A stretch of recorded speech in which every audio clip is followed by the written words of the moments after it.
قلت يا عظيم يا ملك الشان يا من جعلت اليمن أرضا وإنسانا غير عن باقي الأكوان، وجعلت أهلها رق القلوب لفدولان الياء، جعلتنا أولى حكمة وأولى إيمان، وجعلتنا مذكورين بالتوراة وبالإنجيل وبالقرآن، جعلتنا البس الشديد معروفين في كل ميدان، وانصار النبي في كل فتوحات في كل بلدان، ونحاربنا بحربنا جنوا بها إنسها والجان، وجن من نفس حتى الجنان،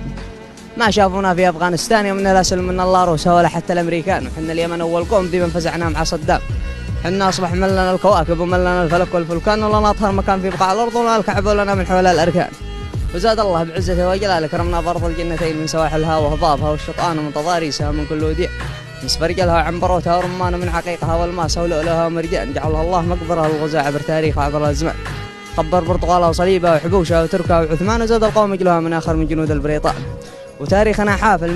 من قبل الأهرام ومن قبل الإغريق ومن قبل الرومان، وتخبر عن ذي يزن وذو القرنين مجاوت لها بالإحسان، وعن تبع الكامل ذي من بالنبي قبل ما يفسر رؤيان،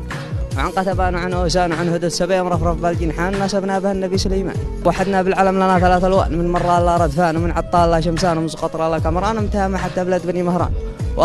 وأرضنا لها بالذكرى وما لها نسيان.